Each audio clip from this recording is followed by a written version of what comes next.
Hey, yo. Check it. Welcome back, hero. My word is my sword, Hokage and Batosai, pulling the blades out of the forge, yo. Prior to my knowledge of the Force, was thinking Jedi, but through obtaining holocrons from both sides, I'm under gray skies. Everything that glitter ain't kyber crystal, my mind to lift you. In this time we shine together, disarm your pistol, yo. Welcome to the SwordCast, my wordplay, my swordplay when blades clash. Welcome to the SwordCast, my wordplay, my swordplay when blades clash. Welcome to the SwordCast, my wordplay, my swordplay when blades clash. Welcome to the SwordCast, my wordplay, my swordplay when blades clash. Still no drums. What happened to the drums? Why is the drums gone? Shout out to Jack Sparrow. Why are the drums gone? The drums always gone. Oh, man. Back on deck. Episode, I don't know, 68. Something like that. 68, 67. Might be 69 or 8. I don't know. I don't know either. Somebody tell us. I'll what probably be able to figure it out once I put this into the machine. Hi. The computer. Hi. Back on deck. Boom. Yeah, dog. Yeah, man. I forget what episode this is, but episode 68, something like that. Welcome. As always, shout out to the Discord. Join the Discord, man. I gotta start posting it more because I have fans writing me on my inbox on social media, and I always forget to post it. So I will start posting it more. Yep. But wait. Before we get started, somebody just mentioned this today. There was a request that I flamed somebody in the Discord for being trash at Street Fighter V. So you know who you are. My goodness. Stop dropping those combos. Stop just waiting on people to jump so you can get them with the this is what we used to do in 6th grade when we learned how to play Street Fighter. Hey, I'm just gonna wait for you to jump so I can just fucking okay. That's cool, man. No, that's fine. Like that's how 8th graders play Street Fighter, but no I'm just kidding. I'm trash at Street Fighter at the moment. Man. I used to be good. Well, I don't know if I ever used to be good. Good now with esports. Ridiculous. Like who the fuck knows? I was probably always trash, but the fact of the matter is I haven't played Street Fighter V in like 3 years, so I would not be any competition at all. So shout out to you, bro. Agreed. It's like when we always talk about how in the NBA, the worst player at the end of every bench is the best player ever from the town that they're from. From the high school they're from. They got all the records at the high school they're from. They were the best player on every team. Right. Their college team, their high school team. That's how these esports are now, bro. Right. Like these cats are the best Street Fighter player from their state. You know what I'm saying? In some cases from their country, dog. Like these dudes is professionals. That's crazy. Yeah, man. So it's humble. Yo, online competitive like gaming has humbled all of us.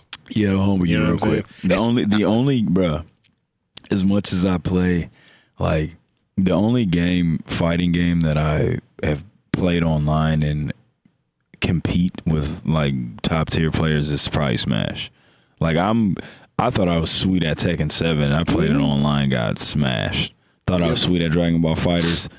Played it online, never pulled it out of the package ever again. I haven't played that game since I got online and got washed. Yep. I know they went in and they kind of fixed some things because it was a pretty broken game when around the time it came out, but I honestly think I was too scarred to go back and play it. I honestly think that this hurts our generation more than it does the younger generation. And the reason why is because we came up at a time when we were like playing games a lot before online gaming. So like we had the confidence of like, yeah, I'm the best person out of all my friends. Right. So like that makes me feel like I'm really good at this game. And as we turn into adults, two things happen. One, online gaming came out. Two, some of us stopped playing games as much. So when we hop back on with our same confidence of 8th grade, you know, and realize that there are niggas who play this shit literally all day long, it really destroys our confidence. All they do. And I think that kids that were born, like my nephew, bro, I think my nephew is probably already, like in terms of his peak skill level, he's already a better gamer than I'll probably ever be. And he's like 17. But he grew up in an era where like that's all you did was play online. Mm-hmm. So I know we need to be careful, millennials. We need to be careful. Let's not end up like baby boomers. Think about the way that we look at baby boomers and Gen Xers. Remember how we think that they're lame and kind of whack? That's how Gen Z looks at us. So let's not get it twisted. We are corny and you know, not as good at some of the shit as we think we are. Like, and that's fine. Like it's supposed to be that way.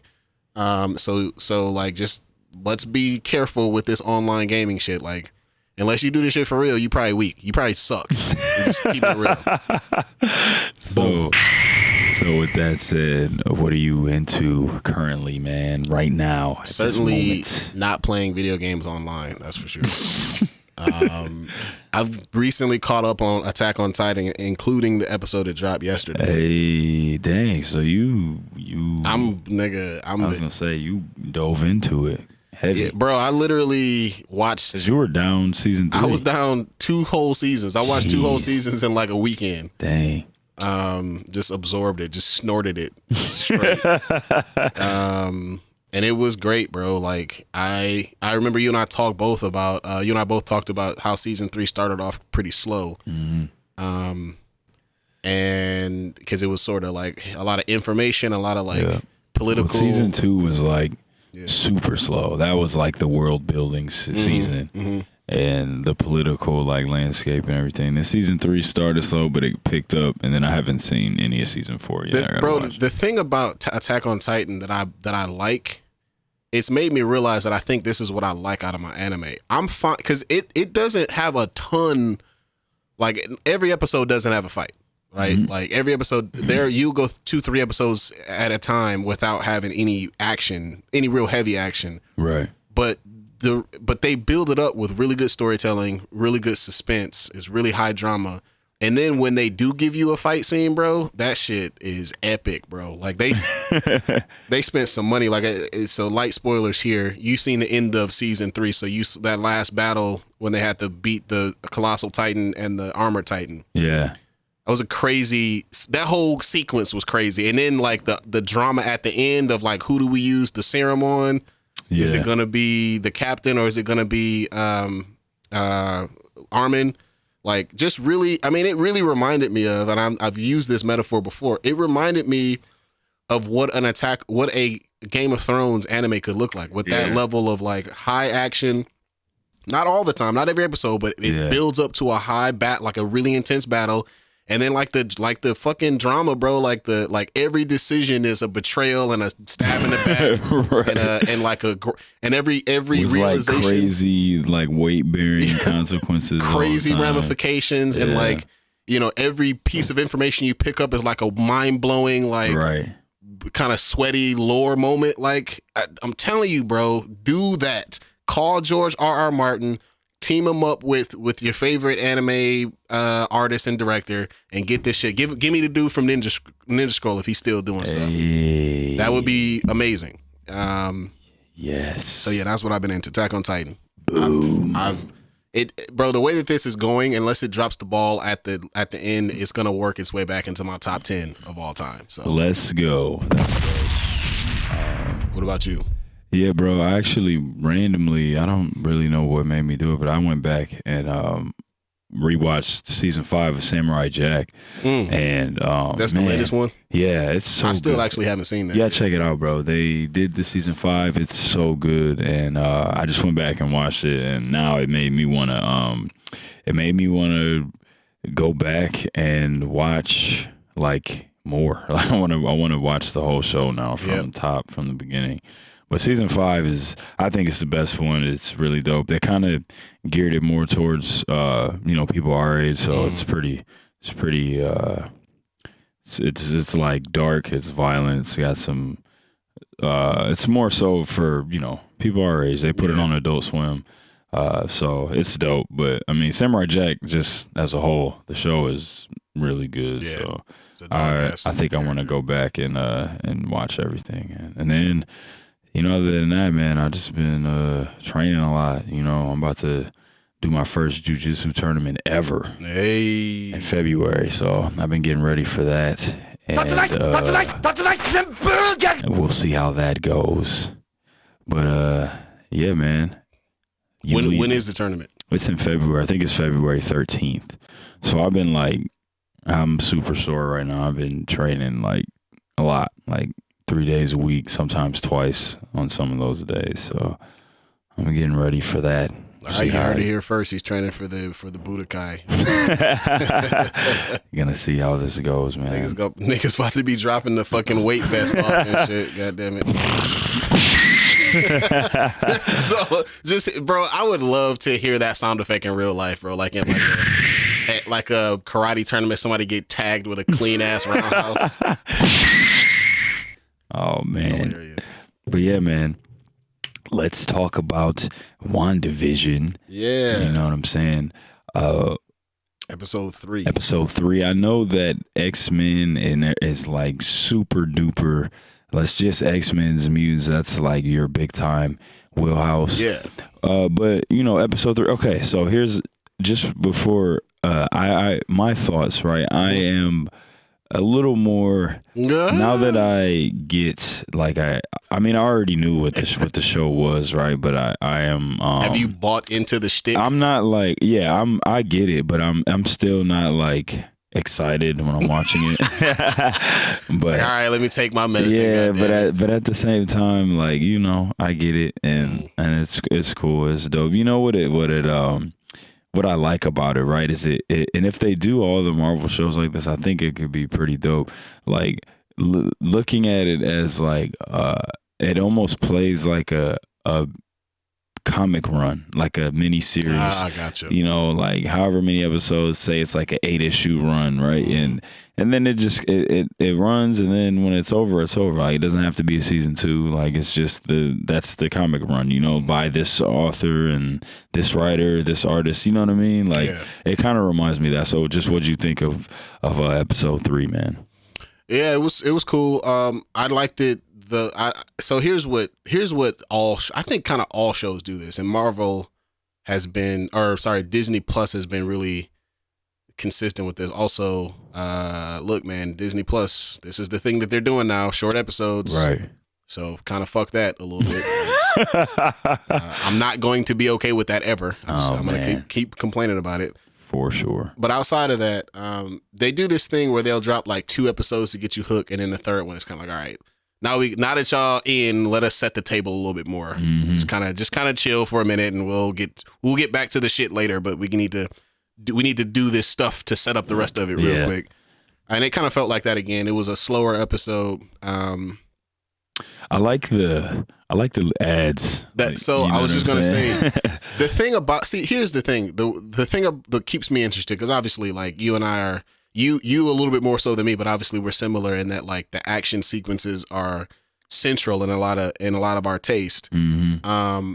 So it's not an engaging especially I'm okay with watching drama. I flat out fuck with drama in a lot of cases. Some of my favorite shows are drama shows, but it's hard for me to see that inside the MCU, right? That's the thing that makes it different. So for this, what I enjoy about watching it, and I think a lot of sweaties are into this, God damn it. Hey, well, actually, is the, Where's Waldo of all of the, Easter eggs and references and shit. Yeah, for sure, man. That's kind of the fun of watching it. Right. So, and the commercials, like you mentioned, are, a huge factor. I mean, you keep seeing Hydra pop up in all the commercials. You had...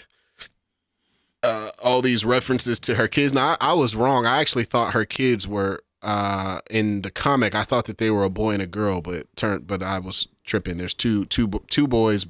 Bob, what was it? Billy and Tommy. Yeah.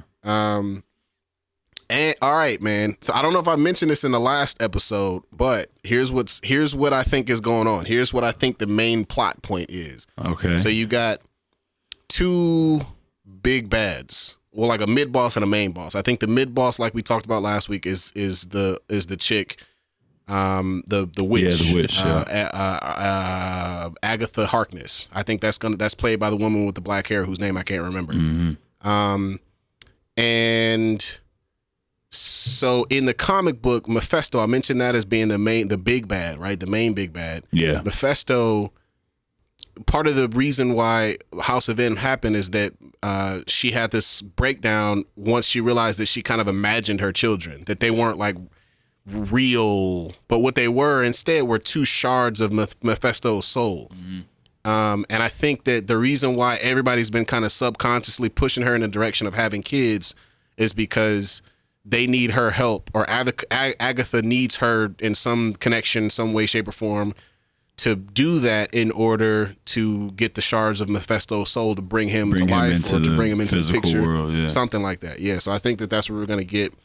I think the way we're going to get Mephisto, and this is sort of a tried and true TV trope, is where like you get like the slick haired like snake oil salesman guy who's like the devil in disguise. Right. We're going to get that, I bet, at some point. Yeah. So, and you got Monica Rambeau, who is what is her name? I can never remember. All I know is that she becomes Miss Marvel at some point. But Photon, is that her name? Something like that. But I wonder when, because right now she's just a sword agent. I wonder when she's going to get her powers. But she's clearly going to become somebody important. And again, that's the little girl. If you guys remember from the Captain Marvel movie, that's the girl, the black girl that's grown up now. So you also saw at the end that Westville is like a real place that somehow Wanda is like altering reality within that whole city, right? We saw that at the end when Monica Rambeau got kicked out of it. So I don't know exactly what's going on, but those are my guesses. I think that, and I also think that because Westville is a real place, I think that those people they're not imaginary. I think that they're real. I think that they're just being controlled by Wanda right now. And then even like there's parts where Vision will kind of wait to tick. Yeah, and then he gets like rewound, you know what I'm saying? But that even looking at that from a different perspective, like, is it Wanda doing it, or is like there's someone else controlling it? You know what I'm saying? Like, so yeah, it could be both. Like, I really think, because anytime that happens, it's when like there's a threat to like bring down this happy world that she's created. And anytime that happens, she kind of like, I think it's her being like, nah, like nope, I don't want no negative. This is all positive, because this is like a metaphor for her grief, right? Yeah. I think this is gonna have a sad ending, bro, or like a potentially kind of sad, but then they'll find a way to like, oh, but the power of friendship or some bullshit like that. Right. So yeah, man. I mean, like I said, I get it, and I'm gonna keep watching. So we will see where things head, man. Boom. All right, man. Important stuff time. Oh my god. Let's go. We're old. Pokemon. Bro, Pokemon 25 years old this year.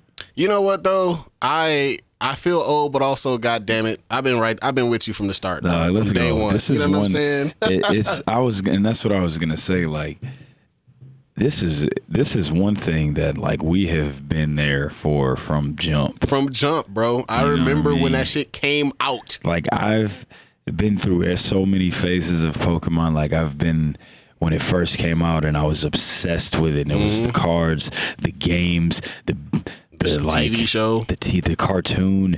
Then I kind of, the crazy thing is, like, even when I fell off with the cards and the cartoon, like, you never stopped playing the games. Nah. I played all the games.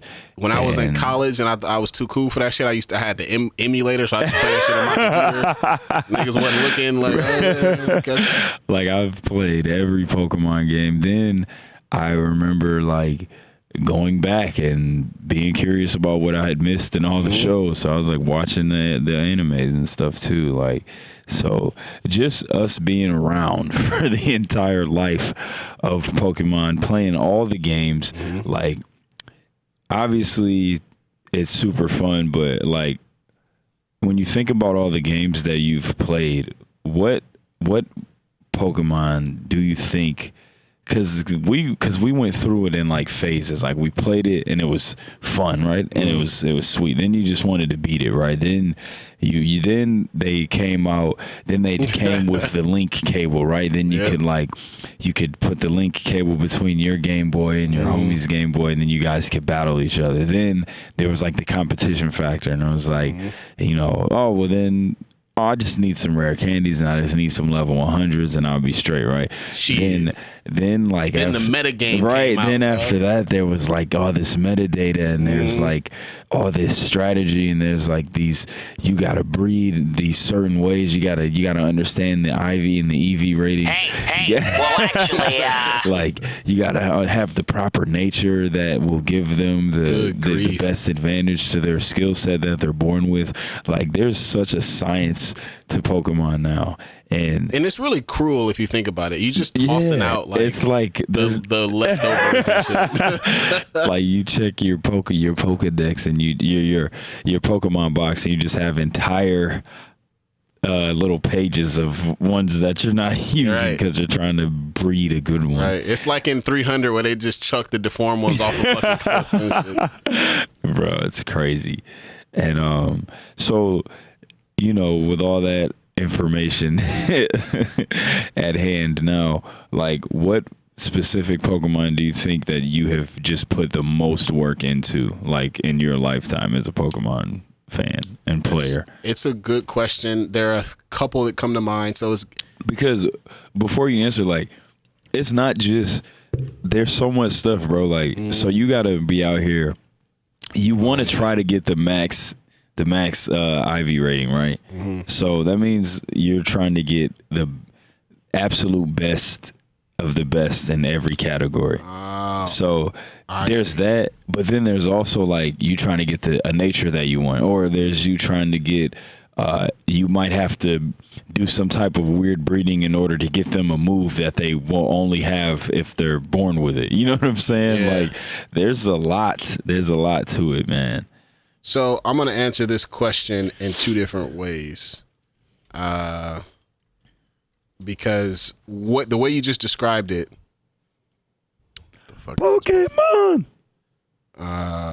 Okay. Yeah. So the way you just described it is different than how I was thinking. So I'm going to answer the question the way that you asked it first. Word. Which is just in general, like in that process of trying to get the perfect, you know what I'm saying, motherfucker, goddamn Pokemon.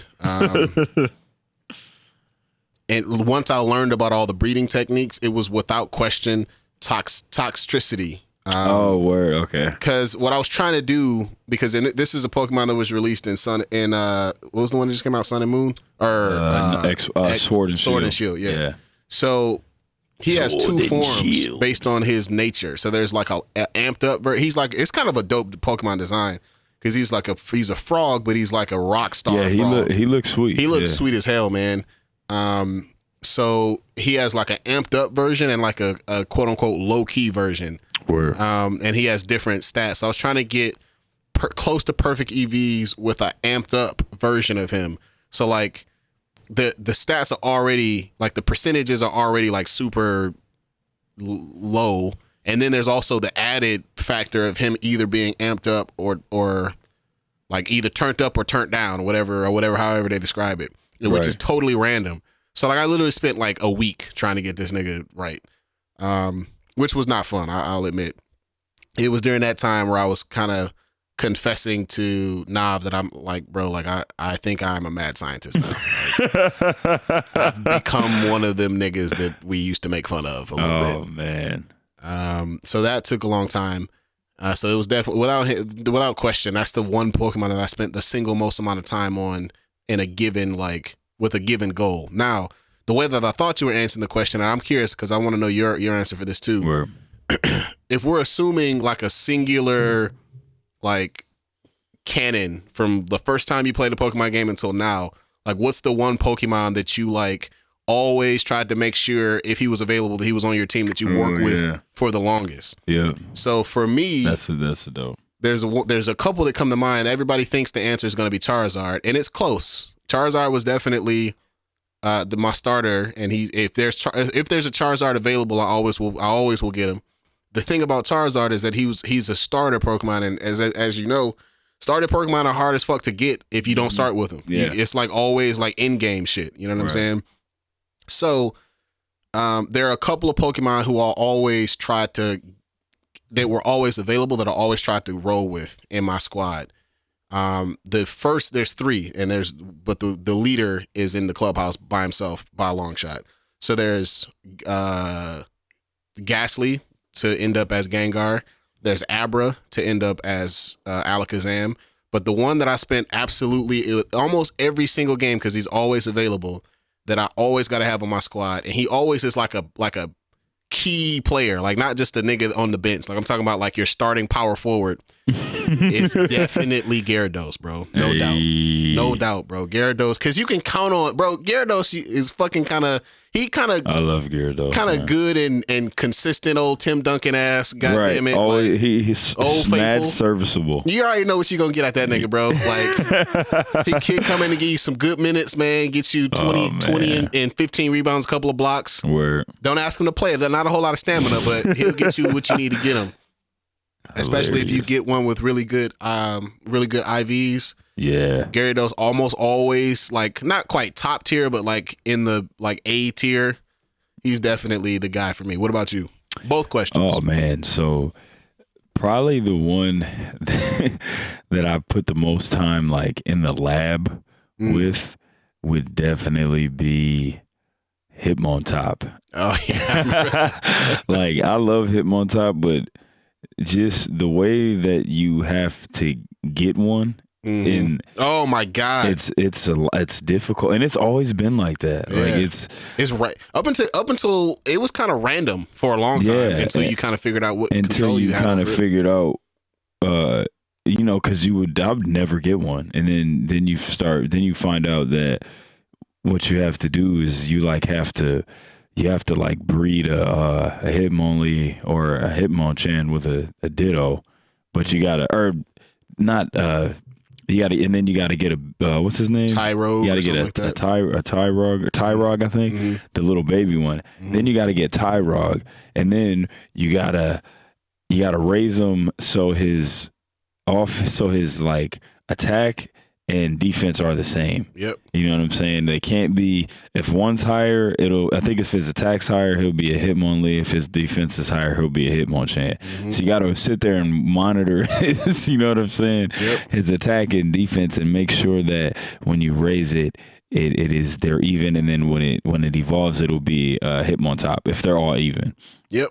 So like just having to go through that and figure that out, right? And then even doing that, to have like a dope Hitmontop, like you gotta like, and this isn't even including like all the work to get the IVs and the EV stats that you want, right? And the nature that you want. So you gotta to have certain move sets. Like he can have some sweet move sets, but like it's gotta be like one of the parents has to be specific. You gotta move. You have to like breed the move. Yeah, too. You gotta breed the move, because like and the Pokemon. High jump kick he doesn't get unless he's inherited. Right. Bro, I have my Pokemon. So check this. My Hitmontop on Pokemon Sword and Shield is the best one I've had a Hitmontop in like the last like 6 Pokemon games, but this is the best one I've ever had, and it's because I sat here and did all this work, and so he's got like Mach Punch and high jump kick and the triple axle. Like he has. Oh my god. Yeah, bro. Like that nigga a machine. So I had to sit there, and I had to like you said, you got to breathe the move too. Like you know what I'm saying. So definitely that, but answering it the other way, right? Like probably one that I just have on every game always. Like Gyarados is such a good one, man. Mm-hmm. But I'm trying to think of another one. For me, Gyarados is good, and then Gyarados would be one of mine for sure. And then like how you said, you can't really pick a starter because if you don't get the starter in the beginning, you can't really get one unless you pull all sorts of strings and whatnot. Right. But Gyarados would definitely be one of mine. Lapras, like I love Lapras. I always get Lapras on my teams and in the games. Probably, I know I'm forgetting one. Probably let me see. I always have a Machamp. Mm-hmm. Like I love Machamp. I always get Machamp. I'm kind of a newer fan of Weavile, but I get Weavile the last couple games. Sandslash was one of my favorites.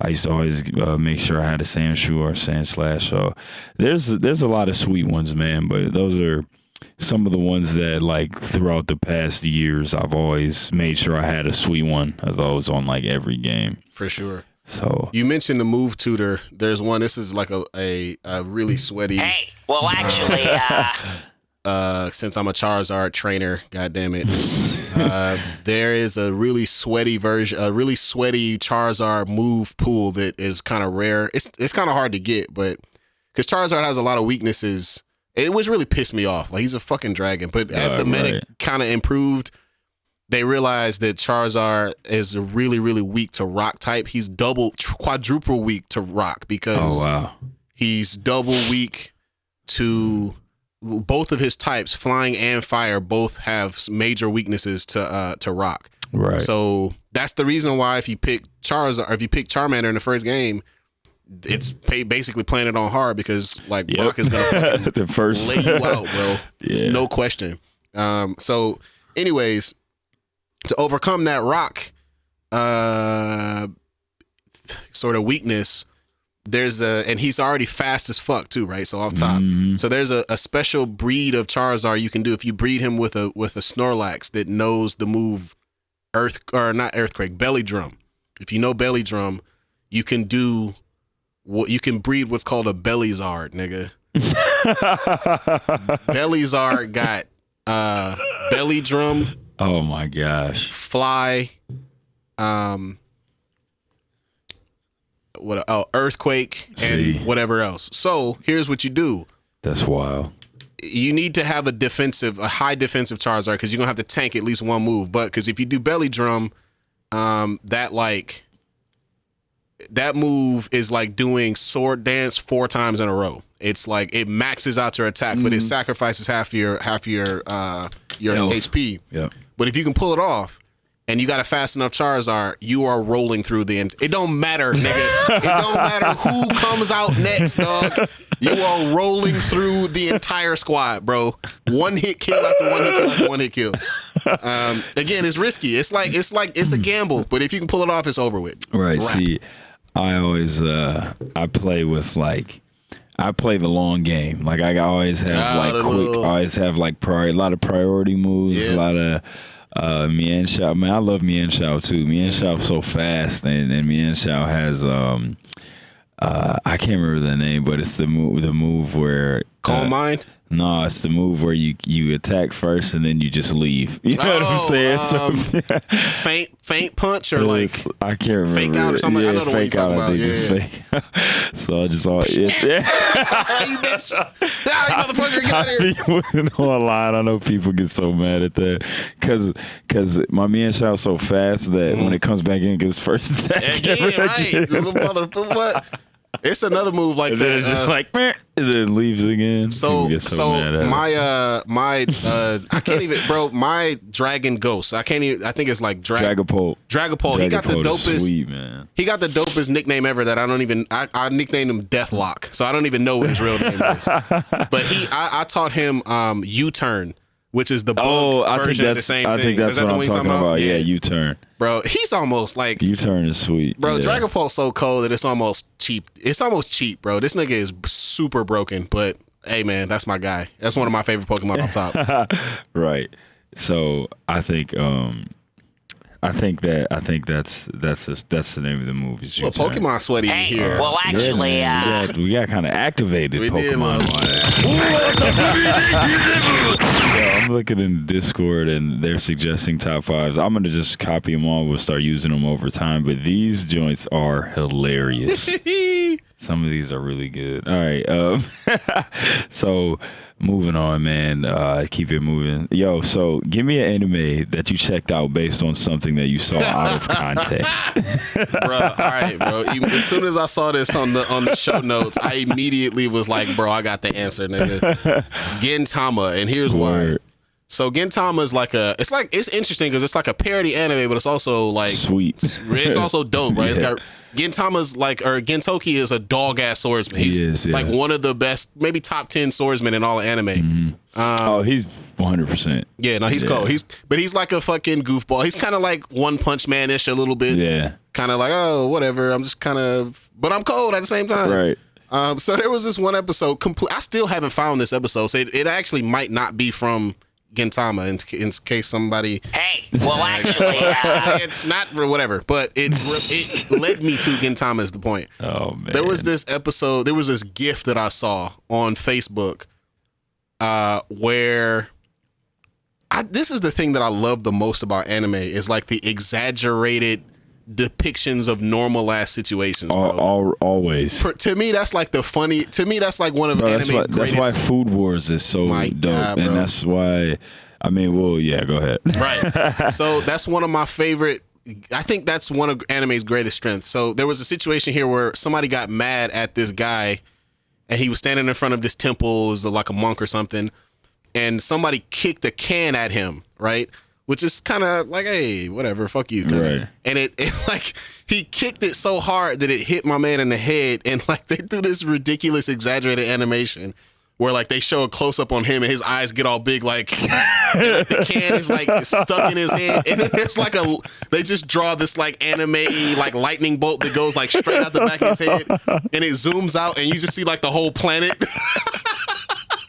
Like the force of that kick, like went off the curvature of the earth. Oh my God. This nigga got his fucking head blown back, bro. That shit was so random. I was like, dog, this shit looks like it is right up my alley, Yeah, bro. dog. That show is hilarious. They even like openly hint at other shows on there too. So there's one more too. There's another. If you're into comedy anime, bro, Abenabashi. The Magical Shopping Arcade. This is an anime from like the mid 2000s. Okay. And it literally is like the first 5 episodes are just straight up parodying other animes. Other shows. Yeah. And it's like, I mean, it's kind of like the South Park of anime a little bit. Right. So there's one episode, and again, totally out of context. This is gendered a little bit, so God damn it, let me.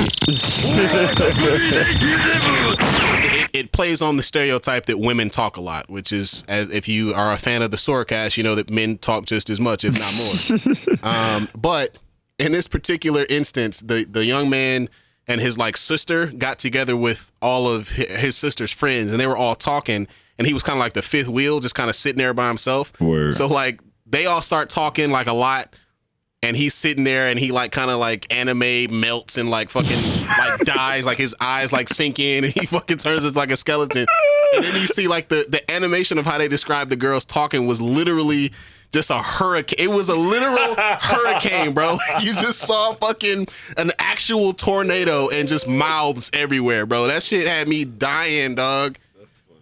Just little out of context funny moments like that will get me to watch an anime. What about you?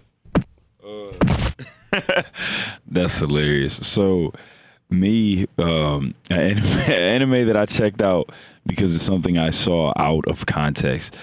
And I've done this a lot, and it doesn't always end good, right? Like one time I saw this amazing fight scene. This was only like a year ago, and it was from Hitori Noshida. And I watched the show and I just was like zombies, and I was like, It was that one scene that was good. Yeah, and sometimes that's what happens, right? Yeah. But I actually watched a show that I love because of something I saw out of context, and that's Naruto, man. Like, I actually checked out Naruto because I saw a video of Kakashi fighting Zabuza in the first season. And first of all, I was just like, yo, these that might be the two best character designs in Naruto, is Kakashi and Zabuza. So off top, I saw those two guys, and I was just like, yo, okay, so I'm about to watch that because they look sweet. You know what I'm saying? And then I watched it, and it ended up being good. But like I said, there are times where you see something out of context, and then you watch it, and it's no good. But another good time was also, man, that movie that I love, Legend of Hiei, man. I saw just a random clip of that movie, and I checked it out, and the movie's amazing. So, but of course, I'm an action junkie, so usually with me, it's like some type of fight that I end up seeing a clip of, or something that makes me want to check it out. So, speaking of fights, another one that got me like that was God of High School. I saw a GIF. It was on, somebody was replying to somebody with a GIF of that girl giving somebody a stunner, and I was like, holy shit, that shit look crazy. Where's that from?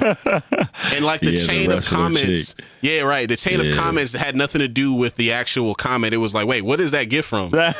Everybody discovered it at the same time. That's funny. Yeah, that show is awesome. So yeah, man. Man. So I saw this on. I actually saw this on Twitter last weekend. Is Star Wars better with Jedi as background characters instead of them being like the focal point of everything? Uh-oh.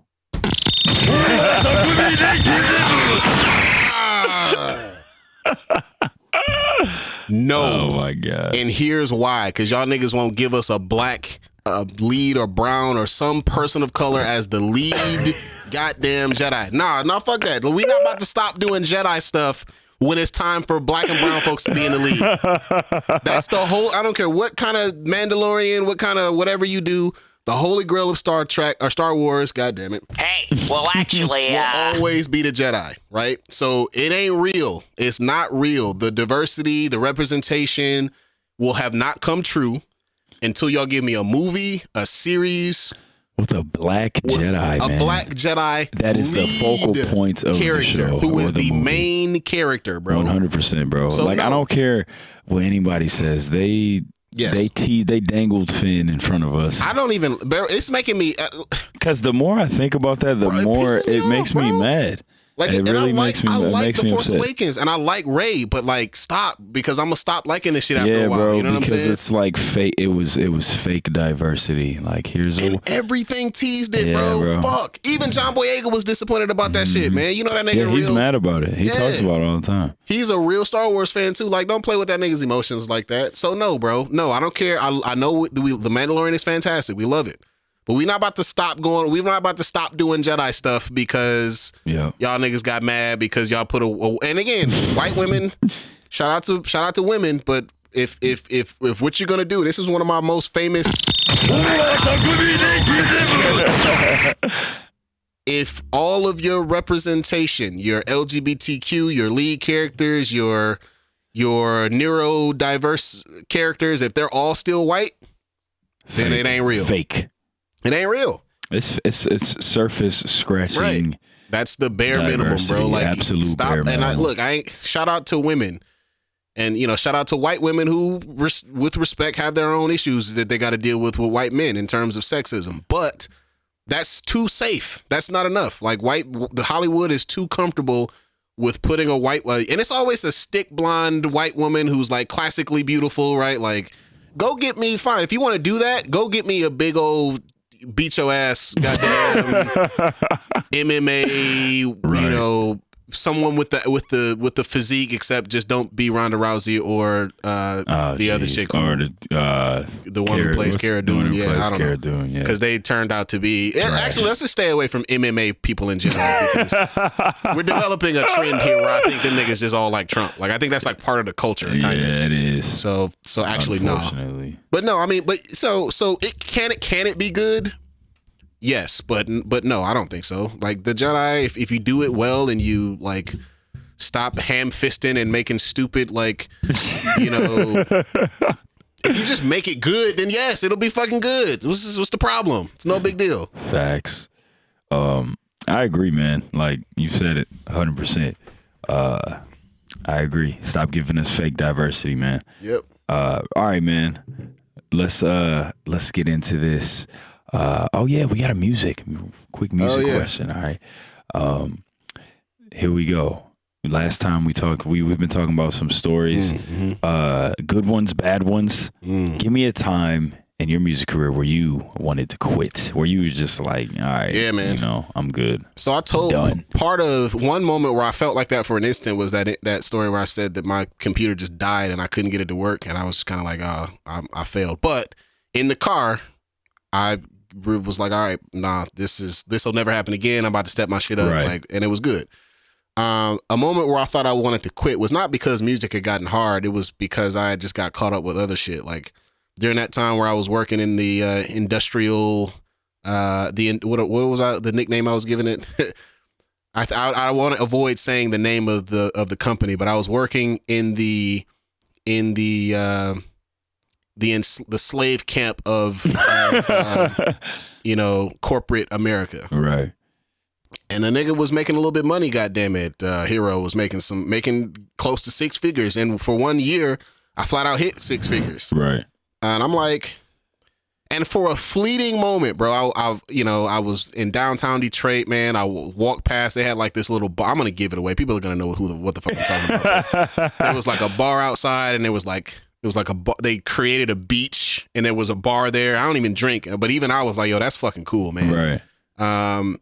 And I walked by, and they had like one summer evening, and they had festivities going on. The ironic part of that, I was leaving work at 7:00. That should be your first red flag. Right. I got there at 8 that morning, which was normal. I didn't even react to that because that part was normal. So I walked. They had all kind of festivities out there. At the fucking food trucks. They had niggas playing music, and for the fleetingest moment, I was like, could I do this? Like, could I do this for the rest of my life? Like, could I like be okay with just, I'll do music when I get the itch, but I ain't gonna really worry about it. I'm gonna just fucking do my work and fucking make the money that I'm making and be happy. And for the fleetingest moment, for like a microsecond, I was like, yeah, I think I can. And then immediately I got home, and that's the story when I like looked. I opened up Fruity Loops just to kind of see, hey man, I'm kind of feeling creative. Let's kind of press a couple of buttons and goddamn it, let's see what happens. And I looked on my my like open, like, your recent project, and the last project I opened was from 6 months ago. And I was like, no, can't do it, bro. Oh, not gonna be able to do it. Not gonna be able to do it, bro. Dang, man. So yeah, man. And luckily, I kind of right after that. Actually, well, it wasn't right after that, but within a year, I quit. And then within probably about 6 months of that, I started building relationships with Sheafy, Mike Wright, and now we're here. So that was a pivotal moment, goddammit. Man, yeah, that's crazy. I remember you telling me kind of about that time where you just hadn't, because I was reaching out to you, remember? Yeah, bro. So I'm glad that we have still been able to build a relationship and a music partnership. I'm very grateful for that. But I'm telling y'all, bro, this nigga was me. I was niggas knew who I was in Detroit, but like, Noveliss is blue check Instagram famous. This nigga was like, not just once or twice. This nigga like consistently, and this is Noveliss, who, and I love my brother, but is not known for his communication. So it's not exactly his best skill. This nigga reached out to me consistently, like, hey man, like, and was positive the whole time. Like, hey man, like, big fan. Just kind of want to see if I can get you on the project. And the nigga was ghosted this nigga. I didn't ghost him, but I totally like dropped the ball. God damn it! So I appreciate you for being consistent. So. For sure, bro. Damn, that just made me feel way worse, bro. Right. So real quick, man. So we gotta keep it moving a little bit. But so for me, man, like a time where and it's these things happen, man, to people who make music, right? And for me, it was just really around the time where right around the time where I quit my job, right? And then so I had put so much work into Cerebral Apex, and I thought this was gonna be like, you know what I mean? I thought it was so good, and I thought it was just a project that was gonna give me like some breathing room where I wouldn't have to like work on something right after I did it. You know what I mean? And I just remember like, and I hope people don't take this the wrong way, because this is like, obviously I love the support that I get from everybody here, because I wouldn't be able to do it if I didn't have it, right? But I just remember this coming out, and the response was so massively like, yo, this is a classic. When's the next one, man? When's the next one coming out? And I was like, what? I was like, dog, it wasn't like it was a 5-song EP. There was a lot of songs in that project. 12, 13 you know what I'm saying? So I was like, ouch. You know what I mean? And then I just felt like, I just was like, yo, like the game is so like, the game is so like instant. Everybody is just instant, and like people are so used to people just putting stuff out all the time. And I was just like, I had like take a minute where I was just like, do I even want to like force myself to keep up with that? Like, you know what I'm saying? And I had like a few months where I was just kind of like not sure if I wanted to keep, you know what I mean, working on music to meet that like instant gratification supply and demand of people, and just expectations, I guess, right? Because at the same time, not only to do it, but it's like there's so many rappers, man, and you gotta stay visible, right? So in the event of me like not quitting, I more so kind of focused on ways to stay visible and stay in people's minds without having to like constantly put out an album. You know what I'm saying? Podcast played a big role. Yeah, seriously, 100%. That was another one of the reasons why, you know, we wanted to do that. And it's just like, but it could have gone, you know, a different way. Like I could have been like, you know, people are gonna forget about me if I don't, you know, put an album out, so I'm straight. You know what I mean? Yeah. But so yeah, bro, it can be a rough game there, but yeah, bro, let's get into it. You can only pick 3. Boom. Back to the sports. Back to a sports one. This is a good one. This is a good one. All right, it's a surprise. Hero hasn't seen it yet. I think you guys will probably laugh at this one as well. Let me see. Hold on, man. They in the Discord. Hold on, they're in the Discord talking about some funny clips from the podcast. Everybody. We don't play no nigger ball on my team. Nigger ball over here. Nigger ball. Want to do that? Right? Oh, that's what we used to do, the outtakes. Yeah. Atlanta Falcons gonna play nigger ball. That's like from one of the first episodes. From doing blackface. Like they just can't stop doing that shit. Somebody else did? Yes, dog. Like, and then act like they don't know. Wait, what? Oh, I'm gonna have to listen to those. We might have to go back to doing the. Oh yeah. Yeah, dog. Them bitches was funny. We just gotta keep the camera rolling a little early. That's all. I hate comparing people. Why does it keep stopping? Hold on.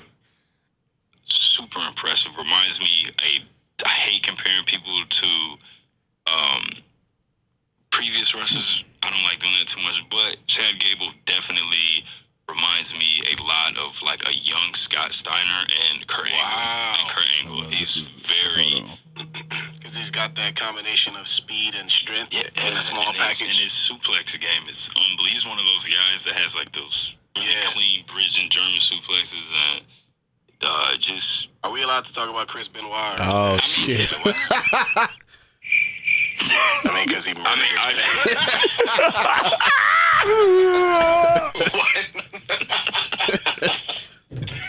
Dog. Yeah,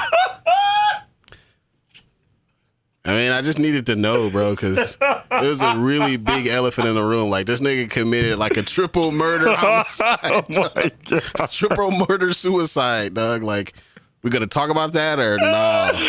I don't know why it just flew past my head. Like you said that, I was like, yeah, why not? And I was like, oh man. So here, a quick production note behind the scene. The reason why we stopped doing that or stopped doing like the big production with the sound effects is, one, we got in trouble. Once we start putting it on YouTube, we can't do like the licensed stuff, and also the fact that we're something's got to give, right? We're doing video. The videos is like crisp eye. Definitely a better experience. At least in my opinion. If I'm wrong, tell me to shut the fuck up. but I'm glad that we've got like a. Oh, so what happened? Somebody put something else in there. Some Black Gear in the Discord said one of my favorite. Said one of my favorite moments was when Hero thought Tim Allen's character killed Santa Claus. Killed Santa Claus in the Santa Claus movie. Oh, remember that? You're like, I thought he like ran him over or some shit like that. You were like, didn't he kill him or something? Right. I was like, no. Right, I remember that shit. Oh man. All right, though. Let's do this. Cool. Yeah. So yeah, man, this is great.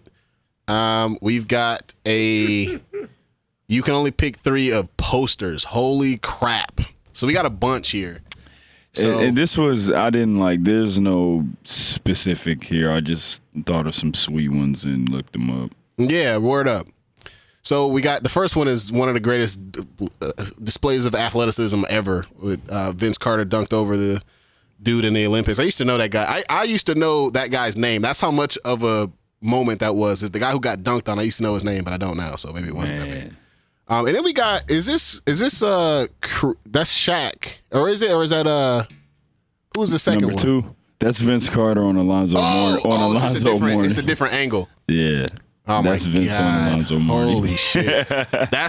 Obviously that's my first keeper. To me, that's the greatest, like, I'm talking about chest to chest kind of fucking met at the rim, made contact, and Vince Carter decided that he was more of a man and dunked that nigga through the rim. Ridiculous.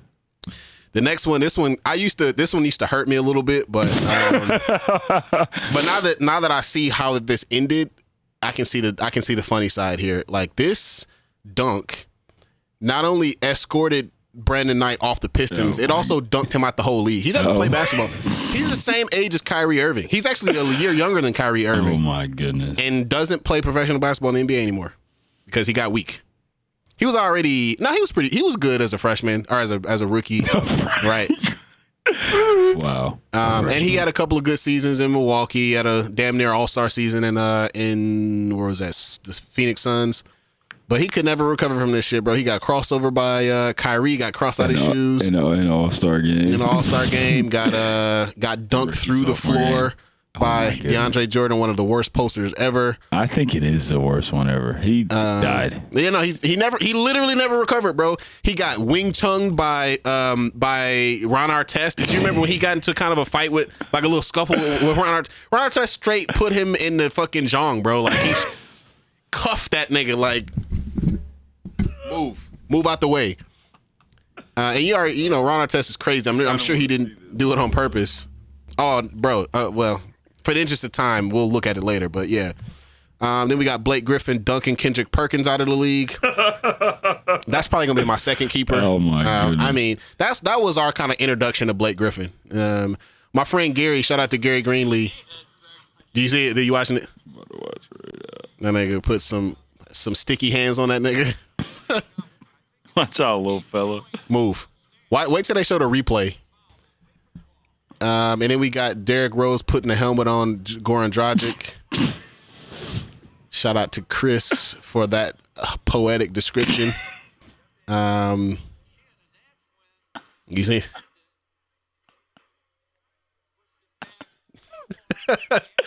The Brandon I had a rough time. He in did, the bro. league, Then man. remember he jumped into like all those water bottles and just kind of for no reason a little bit. Sucks, man. Poor guy. At least our new rookie point guard's doing great. Oh wait. Oh man.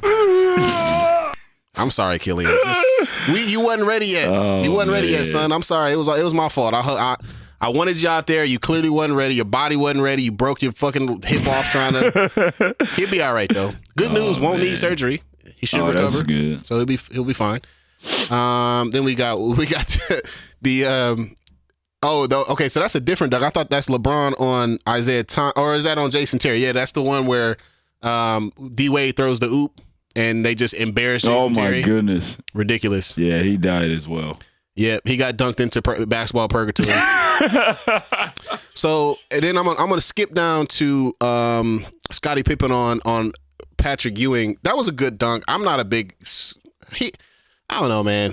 Just not a big Scottie Pippen guy. Like Me neither. His voice scares me. and he also just was so like it's kind of I don't know. Like, I just don't You like hate that. Scotty, man.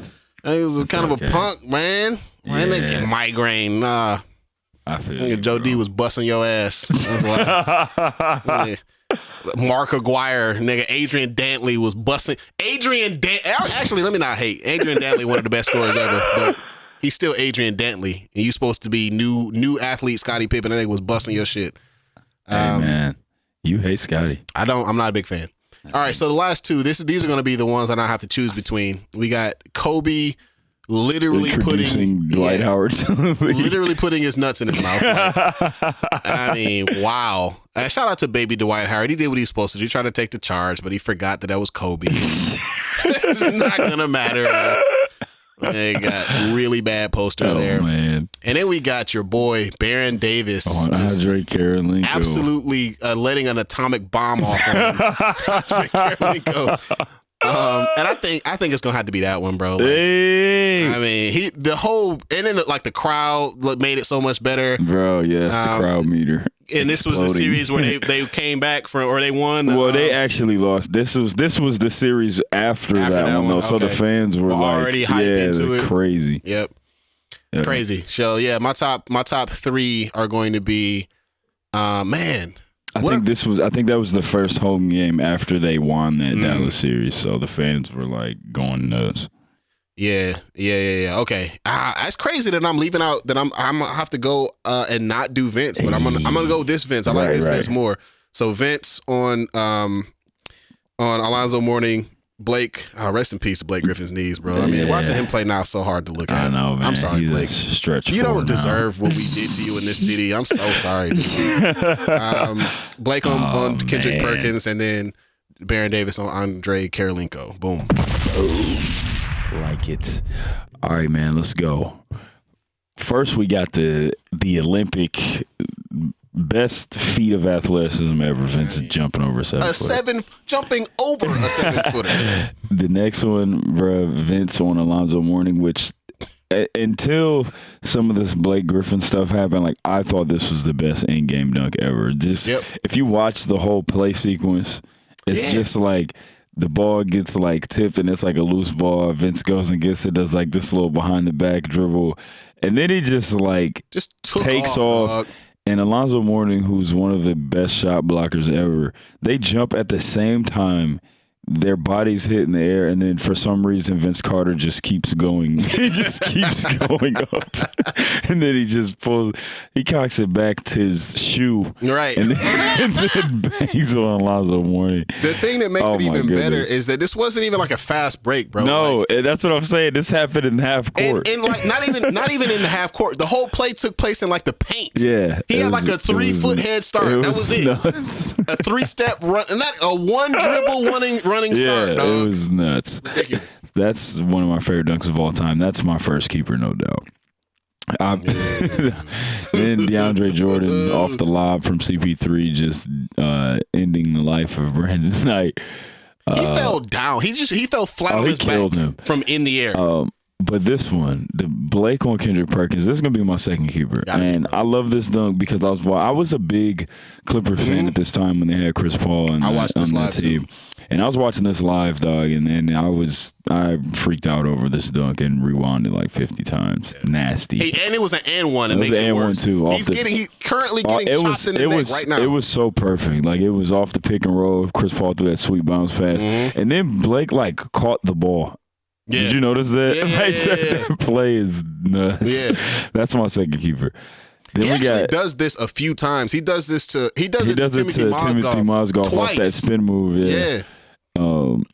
Then we got D Rose putting the helmet on Dragic. Bro, when Chris first said that shit had me dying, bro. That dunk is ridiculous. I love that one. Also, I'm sorry about what happened to you too, D Rose. Both of these guys play for my weak ass team. Sad. And they do not. They deserve so much better. Brian victimizing Jason Terry. That was ridiculous and sad as well. Kobe putting his wiener in Dwight Howard's face. What's that next one? I can't see it. Oh, duh. Yeah. Baron Davis on Andre Karolinko. That is my favorite dunk ever in a game. That's my third keeper.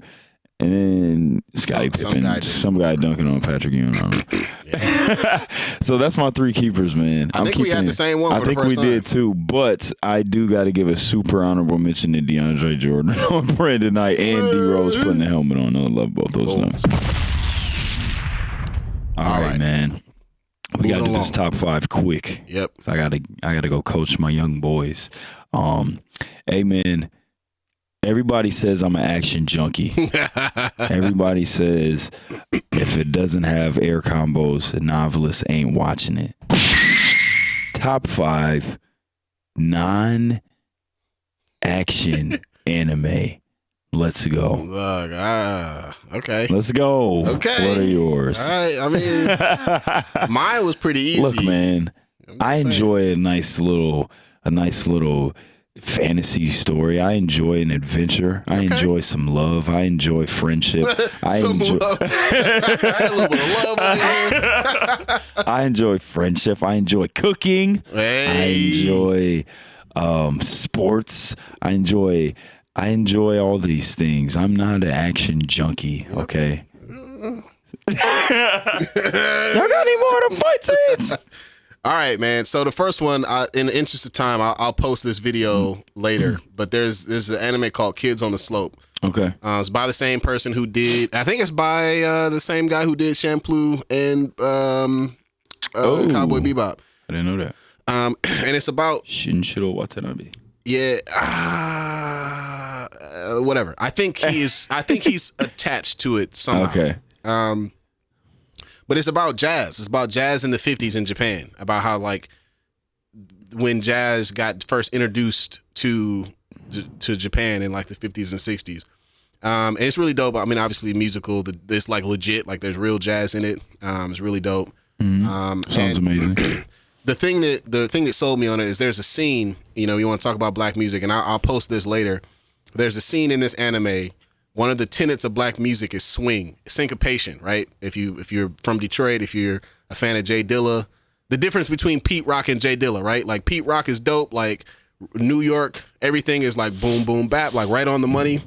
I think that's dope, but it's not personally my preference. You look at Jay Dilla from Detroit. It's a little unorthodox. A little bit of swing, a little bit kind of sloppy a little bit, but I mean, to me, it's not sloppy. To me, it's perfect, but it's a little looser, right? A little bit of, you're not right on, you're a little bit behind the beat, right? A little bit of syncopation. That's what syncopation is, being sort of polyrhythmic, right? Like in and out of the beat.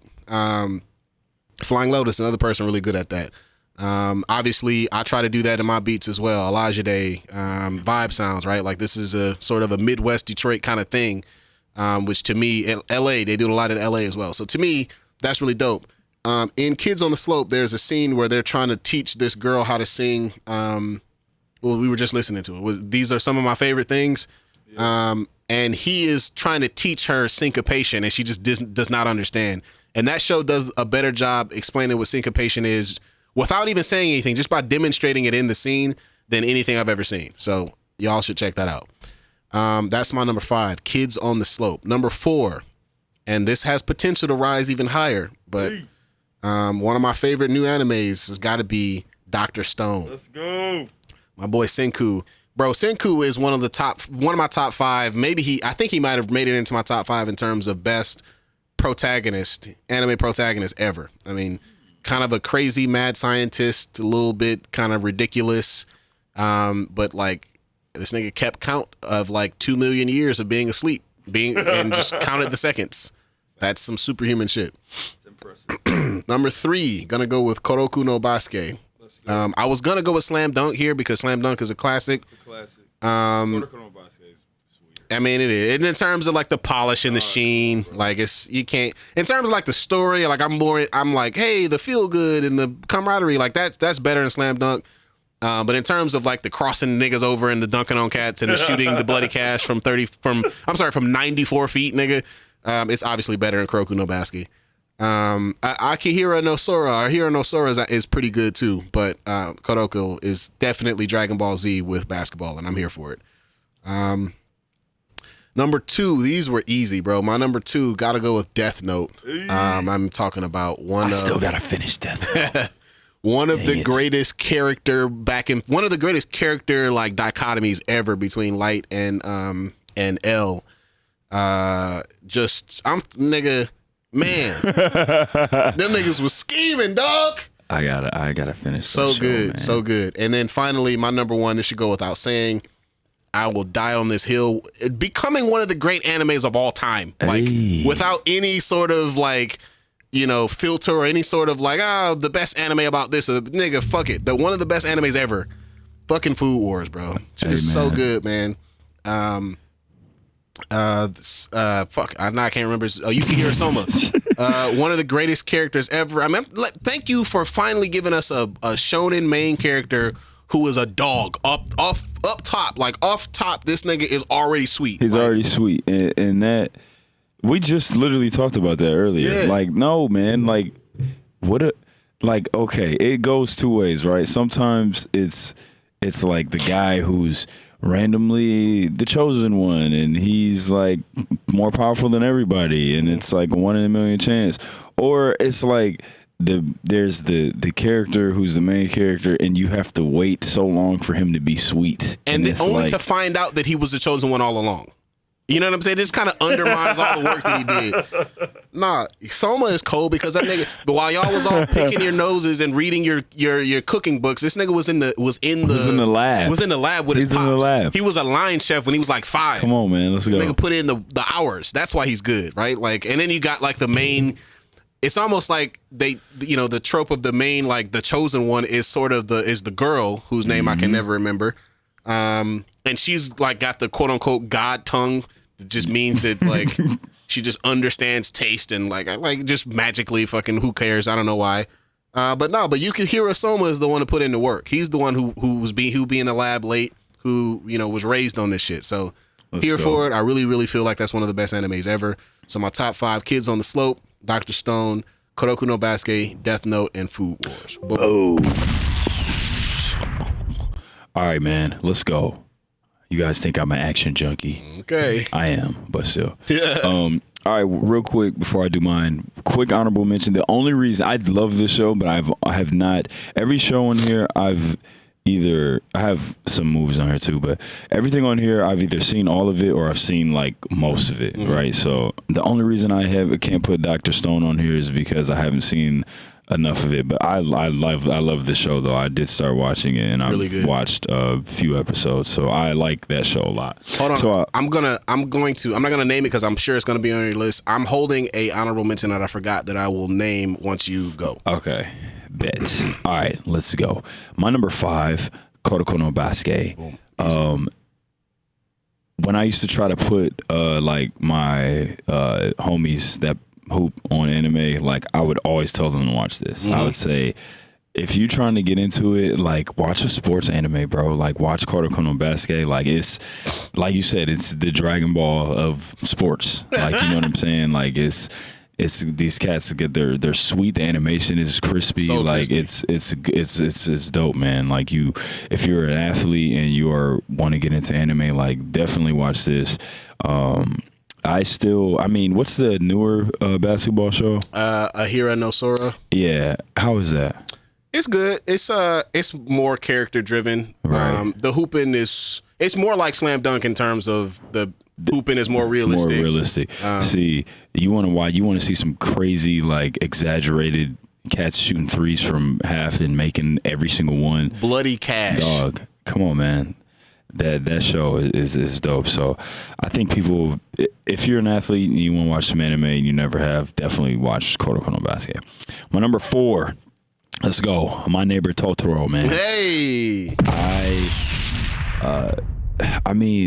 I love you can never go wrong with like spirits and the children and the here we go again. Ghibli. I don't know. Yeah, and the Miyazaki movies. How about that? Yeah, man. So I love My Neighbor Totoro. I have not shown that to my kids yet, and I am almost 100% positive they will love that movie. Yeah, I agree. I love that movie. Number 3, man. Again, another one that I got to show to my kids. I love this movie as well. Ponyo. Oh yeah. Another really good story, man. Is that the one with the It's the one with the goldfish and she gets her body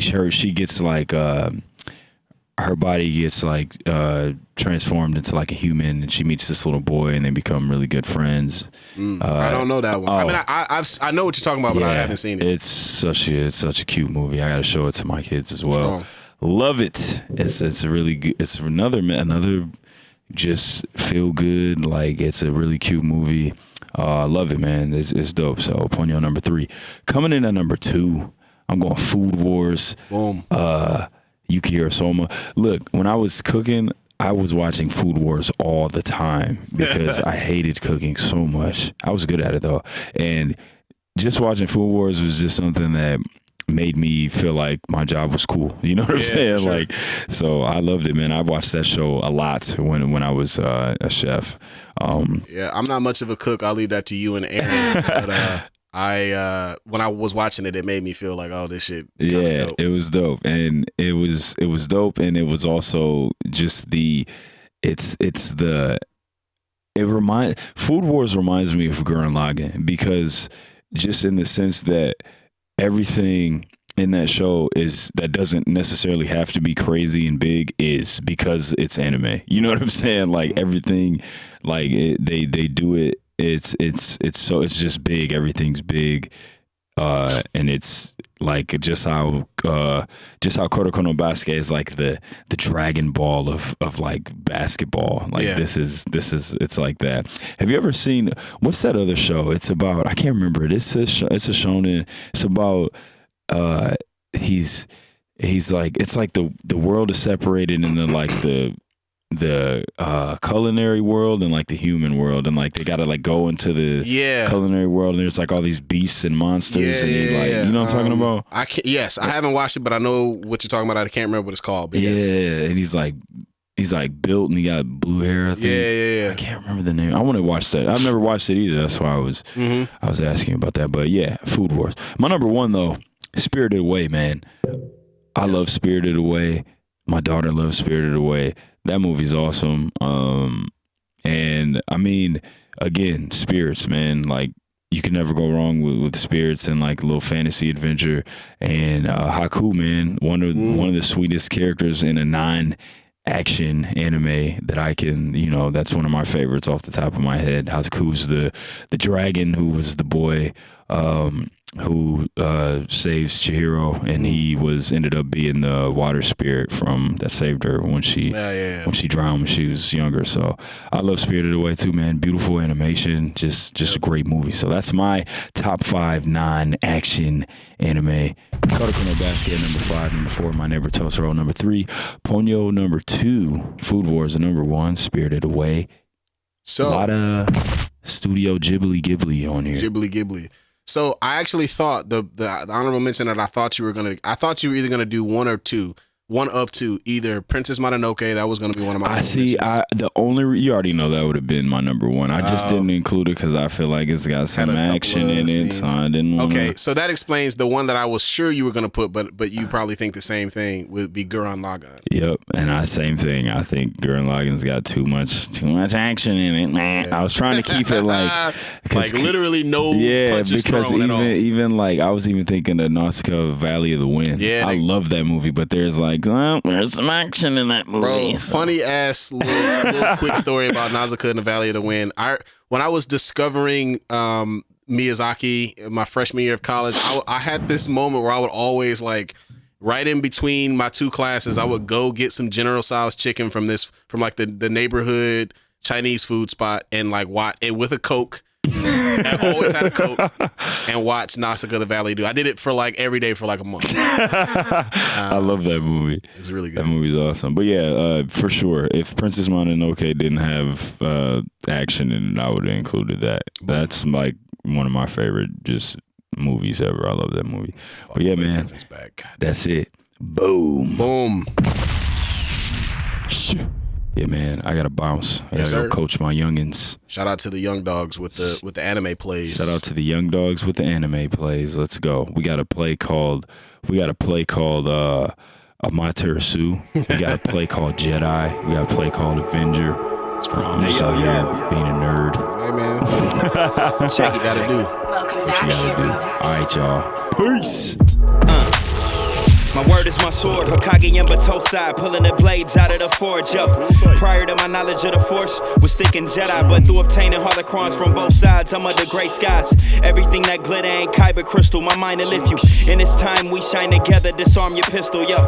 Welcome to the SwordCast, my wordplay, my swordplay when blades clash. Welcome to the SwordCast, my wordplay, my swordplay when blades clash.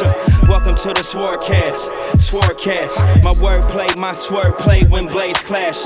Welcome to the SwordCast, my wordplay, my swordplay when blades clash.